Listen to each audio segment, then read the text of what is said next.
Okay, once again mga kasipag, so magandang gabi. So ngayon, kakawi lang natin galing work. So ngayon, may nire-repair tayo. May dumating dito, plancha. Ang issue ng planchang to mga kasipag ay bigla na lang ay matagal bago uminit. Yung init niya, number 7 na or number 6 na, sagad na pero mahina ang init.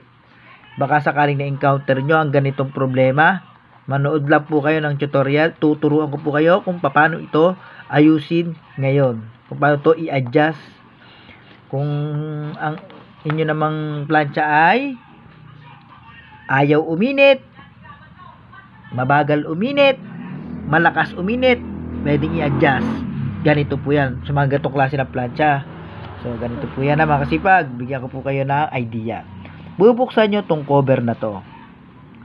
Once na nabuksan nyo po yan, may makikita kayo dyan switch, yung bilog na yon, yung copper na yon, yung pihitan na yon na bilog.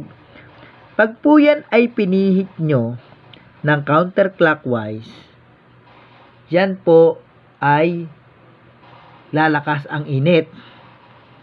Ibig sabihin, pabaliktad po ang ikot, ano? Lalakas po ang init kung sakasakaling hindi masyadong umiinit ang plancha nyo. Kung gusto nyo namang masyado na siya mainit, babawasan nyo ng init, iikot nyo siya ng clockwise para hindi siya masyadong mainit o hindi masyadong masunog. Galing mo yun, number 1 pa lang, sobrang init na. Ipihit nyo counterclockwise yung bilog na yan at hihina ang init ng inyong plancha. So, ayan po yan, binibigyan ko po kayo ng idea. So, sana po ay meron kayong natutunan sa aking binibigay na tip.